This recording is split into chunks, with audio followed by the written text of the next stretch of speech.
Soy Saiyajin y le invito a que se suscriba a nuestro canal. Y esta es la interactuación de Saiyajin, Don Merendón, yo y Don Tontón. Y así que vamos a dar cuentas de nuestras hazañas. Y bien, tenemos una historia muy curiosa acerca de cómo la República vino a reemplazar a la monarquía en Francia por una mujer no demasiado hermosa. Vamos a ver cómo salió esto. Ubiquémonos en Francia en 1870. Ustedes saben que el segundo imperio francés de Luis Napoleón cayó. Los alemanes derrotaron la guerra de los franceses y ahí se produjo un corte en la historia, una interrupción del régimen imperante, el imperante Luis Napoleón, el emperador, de la batalla de Sedan, derrota francesa. Bueno, cayó el régimen. Entonces se planteó una duda, a ver si iba a seguir la república como en realidad ocurrió, o si los monárquicos que venían en dos ramas tenían alguna posibilidad. Muy bien, los diputados monárquicos que habían por ahí se esforzaban para ver si podían reconciliar a las dos viejas familias monárquicas que habían. Eran familias que venían del mismo triunfo, es cierto. Saben ustedes la famosa familia de Borbones, de Luis XVI, del tío finado, y sus descendientes, y su familia de Orleán, que era también la misma familia, pero esa rama está fuera del último rey, Luis Felipe, ¿no? La rama mayor, que era la de los Borbones, estaba representada por Enrique Carlos, parece nombre de cantante, pero también de rey, ¿no? Y este era el conde Chambou, era nieto de Carlos X.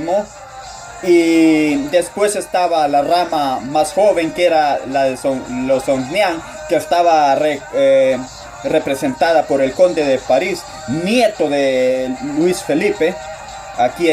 Bueno, después de muchos pasos y mientras la asamblea preparaba ante las mismas narices de los republicanos una constitución donde la palabra república no aparecía por ninguna parte, las familias reales se reconcilió. Bueno, desde entonces todo el país creyó que la restricción monárquica era eminente. Otra vez Francia iba a tener un imperio. Y la verdad es que el pueblo se había mantenido bastante monárquico. Qué curioso, ¿no? Parece que había un republicano por cada 5 franceses. Y por consecuencia, los monárquicos estaban de fiesta. El retrato del futuro Enrique V, que era este tipo, el Zambore. Bueno, vendían los retratos por todas partes, aparecían en las casas, los campesinos lo colgaban sobre la chimenea al lado del retrato de Napoleón. También se dice que también la imagen de San Saturnino, que era el patrono de los sembradores, no porque eran campesinos, ¿no? Aniquilados los republicanos porque veían desvanecer toda esperanza de reconstruir lo que iba a ser la Tercera República. Todo parecía indicar que se venía un rey, se venía. Sin embargo, el dirigido para ser rey, el conde Chambou, retrasaba el voto de la asamblea para que fuera nombrado y ponía una objeción, o sea, una objeción aparentemente menor, pero él la ponía con mucho esfuerzo. Se negaba a adoptar la bandera tricolor, la bandera que conocemos como es la bandera francesa, y exigía una bandera blanca que según él era bandera monárquica. Los diputados monárquicos, bueno, pues decían, como una pavada como esta lo va a impedir una dictación histórica, y trataban de poner y prevenir, decían el fulano de Jambour, déjense de embromar, y bueno, y es la tricolor, es la bandera de la república, pero es una bandera que está en el corazón del pueblo, y bueno, y el pueblo después de todo es monárquico, pero son los colores del ejército, así que por favor, es un detalle. Pero los tipos, no había caso. Decía, yo, señor, yo si no es con una bandera blanca, no voy a ser rey. Bueno, entonces te mandaron un tipo para negociar. O sea, mandaron un tipo, un señor Chesfield North, y lo mandaron a Austria, a la ciudad de Flostor, que era donde estaba el conde del exilio, el señor Enrique, ¿no? Enrique de Chamboa. Y le dijo, bueno, entonces el señor Enrique renuncia a la bandera, y Enrique dijo, el principio que represento de la bandera no puede ser, o sea, a rebajarse. Bueno, entonces el tipo Chemelón propuso una bandera de dos caras, blanca por un lado y tricolor por el otro. Hubiera sido todo un inconveniente para los tenderos. Además hubiera sido siempre tricolor, porque en el aire el blanco deja de verse y se transparente a lo tricolor. Bueno, no importa, es un detalle. Pero así lo entendió Chambord, que lo sacó a patadas. Y el delegado entonces se desesperó. Fue a dar una vuelta por el parque, imaginó la decepción de quien lo había demandado. Y bueno, no sabía qué hacer. No hubo modo de argumentar. Más tarde pudo llegar al siguiente conclusión, que fue heredista. Bueno, el futuro rey se hará presente, hará sin cambiar en nada la bandera tricolor, después de la toma del poder, entonces después de la toma del poder, entonces sí se cambiará la bandera. Y era una solución compatible con el placer de todos, y Chesmineau, creyendo que había conseguido una victoria, volvió a París. Inmediatamente los monárquicos eufóricos reactaron al siguiente conflicto. Enrique Carlos María, a Dios dado, jefe de la familia real de Francia, llamado al trono. Los príncipes de esa familia de sucederán según la línea de varones por orden de progenitura, que es a los pocos días. Alguien anunció que se había llegado a un acuerdo con el conde y con el futuro rey Enrique, que todas las libertades civiles, políticas y religiosas estaban garantizadas. Francia se preparó para recibir al rey. Se decidió que bajaría de tren en la última estación antes de la frontera.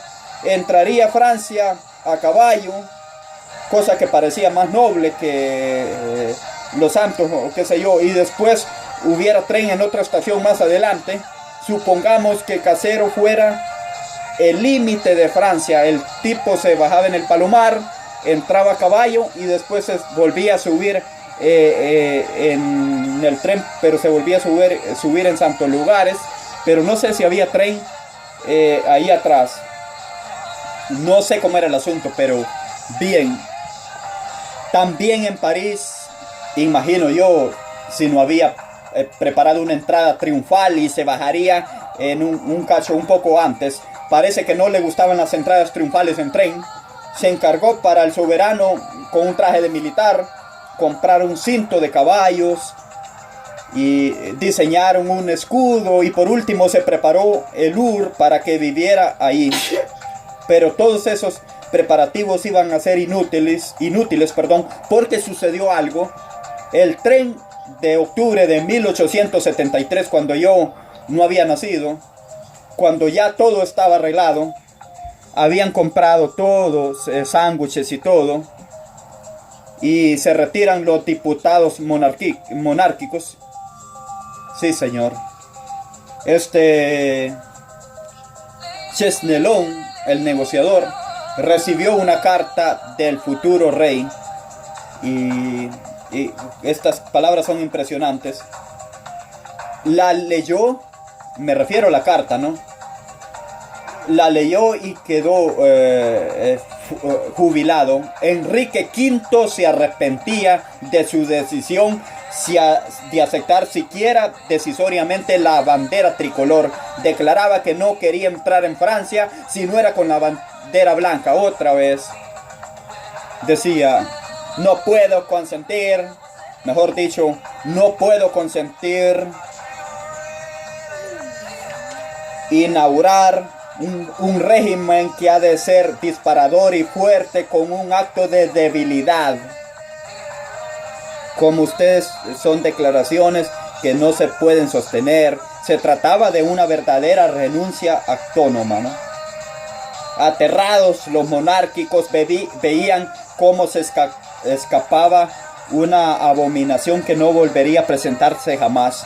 Chesmillon prefirió mantener la carta que había recibido en secreto, no la dio a conocer y continuó preparando la llegada del rey. Dice, voy a tratar de convencerlo, pero esa misma noche la carta apareció en todos los diarios porque Enrique la había repartido por todas partes y la novedad cayó en París como una bomba. En el barrio de Saint-Germain en París, los duques y las ducas aceptaron furiosos. Imagínense, todo mundo sabía que antes de la Revolución Francesa, aquí son datos eruditos, ¿no? La monarquía no tenía bandera, repito, antes de la Revolución Francesa, nada de bandera blanca. Fíjese, cada rey tuvo banderas de distintos colores. Felipe Augusto, aquel de la media, aquel que se puso canoso del miedo en las cruzadas, tenía una bandera azul. San Luis, Luis IX, tenía una bandera rosa. O sea, Luis XI, aquel que murió después de tomar agua fría en un partido de pelota, o quizás por unas carrapillanas envenenadas que le habían sucedido. Bueno, tenía una bandera azul. Enrique IV, el rey el amigo de este programa, aquel Enrique Navarra que quería que cada familia francesa tuviera un pozo por semana, tenía una bandera azul, blanca y naranja. Y Luis XVIII, el de la Restauración, había adoptado eso sí, la bandera blanca. Luis VIII también tenía una bandera blanca. Y bien, Luis Felipe tuvo la tricolor, también utilizó la tricolor, así que no había ninguna razón. La bandera blanca tenía escasas tradición monárquica. Bueno, también usaron una vez con abejas doradas, blanca con abejas doradas que usaron una vez, pero podríamos decir que no pertenecía del todo a los monárquicos, era para llamar las colmenas. Bueno, entonces, ¿qué le pasaba a este tipo? ¿Por qué le pasaban todos estos líos? La verdad de todo este asunto es que detrás de todo esto había una historia, una triste historia, una historia de amor quizás. Fíjese, en 1845 este hombre, el conde de Chambord, se encontró un día con el duque de Módena y con sus dos hijas. La más joven era Trinche, buena, era una deslumbrante decisa, y el conde Enriquito se enamoró perdidamente, se enamoró Quiquín de Riquia, de Riquia, algo así se llamaba. Bueno, pidió su mano al padre, bueno, y temblando de emoción el duque de Mana le fue nombrada a su hija la noticia que en el futuro, si tenía suerte, podría llegar hasta ser reina de Francia, pero con Niquis, algo así, un nombre francés todo enredado, se conmemoró y dijo que ella amaba a un primo llamado Carlos y que se había comprometido con él. El duque insistió diciendo que no podría rechazar la mano de un descendiente de Luis XIV, nada menos. ¿Y por qué no Luis XV? Bueno, pero todo fue en vano. La princesa quería a Carlos, decía. O me caso con Carlos o me voy al convento. Muy bien. se le anunció entonces al conde Chambord que su amor no estaba libre y supo que jamás sería feliz. Muy bien, dijo, pero cometió un error. Decidió casarse con María Teresa, la otra hermana de Beatrice, era que se llamaba. Disculpen que digo yo a veces Enrique Riga, pero es Beatrice, disculpen, Beatrice es un nombre francés de esta princesa. Y bueno, dejó de pensar en ese énfasis de Beatrice y pensó en Benofomina, otro nombre enredado. Salimos de un enredo y entramos a otro, ¿verdad? Bien, hoy vamos por Benofomina y por contigüidad. Y bueno, esto lo hizo ya por contigüidad, ¿verdad? Como quien dice por continuar en francés. Y bueno, y la muchacha no tenía encanto alguno, vamos a decirlo así. Nariz enorme, mirada torva, boca desproporcionada, senos planos, piernas delgadas y nalgas caídas. Qué mina, ¿verdad? Es decir, ya el tipo ni la miró en realidad. Dijo, es la hermana. Perdón, debe ser parecida y qué sé yo. Bueno, el matrimonio tuvo lugar en 1846. Quiere decir que Beatrice era la linda,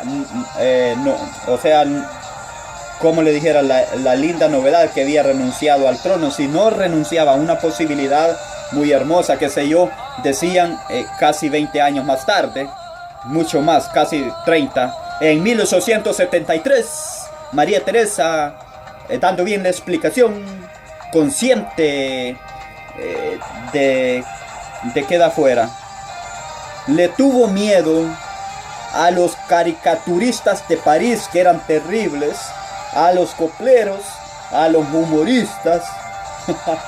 Le temió al ridículo, temió dejar el ridículo de la monarquía y temió y sufrió horrores.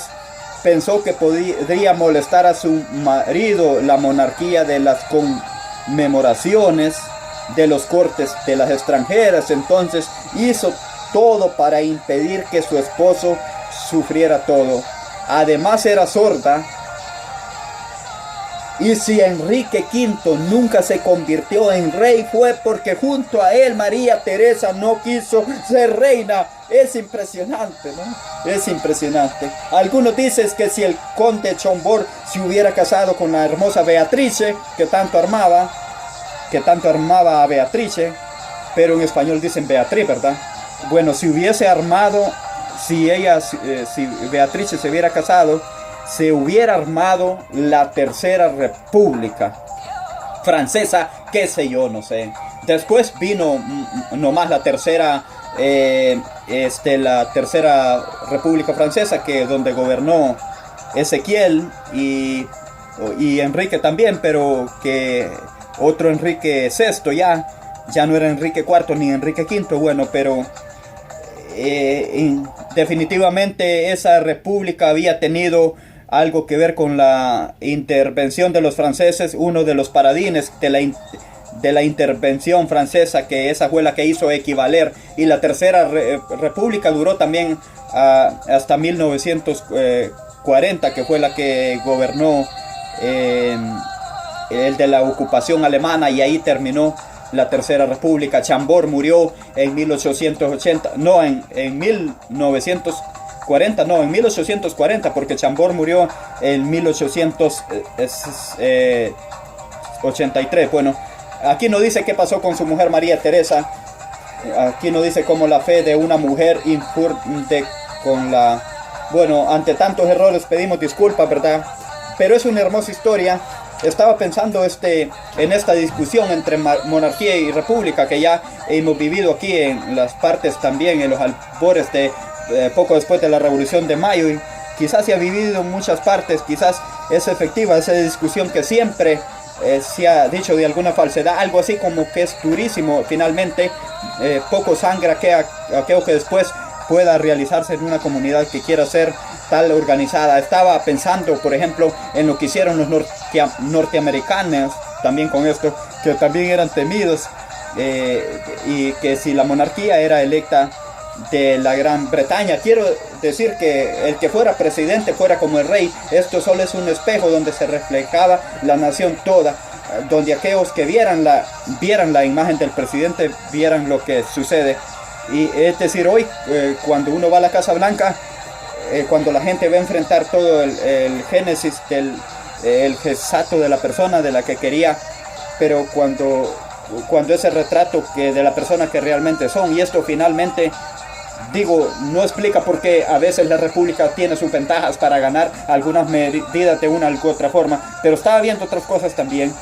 El emblema de la manera monarquía de la realiza, pero por excelencia encarnada de nación, en obra, en historia, es Napoleón Bonaparte, que era prácticamente un plebeyo, digamos un plebiscito de un hombre noble de jerarqués, que había renunciado a esta progeniocialidad, y también que había perdido un par de batallas en su propia familia. Bonaparte, el rey por antonomasia, el emperador, era un plebeyo, de modo que era el único que podía encarnar el tomo ideal, y ahí también esta idea también del rey caporal, decía al cabo que el que iba a ser bueno. Y por otra parte, en Francia, después de Napoleón Bonaparte, apareció esta cosa de tener los principios como alzar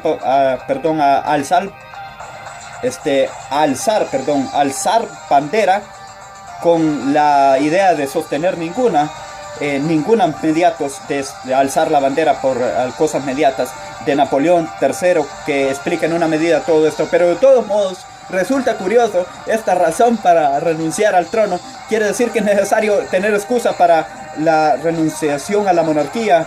Es importante, bueno, digamos que el pobre del Edgardo VIII, que después de haber sido el emblema del hombro, hay que explicar que era por la esposa bonita y por la cual renunciaba la Gran Bretaña. Uno, cuando alguien renuncia al trono, no debe, pensarse nunca. Y me parece que justamente aquellos que soñaban justamente a Richard, este pobre hombre que sufrió esa decepción amorosa y que nunca llegó al trono de Francia, era justamente eso que le da sentido a la vida, y después la imagen pasadera de la historia de la parte, la historia o la patria, que en este caso verdaderamente era la novia ausente. Y bueno, la novia ausente es la ilustración de esta historia. Así que hemos llegado al final. Chao, arrivederci, hasta la próxima. Esta fue el regreso de la interactuación de Saiyajin, Don Merendón, yo y Don Tom.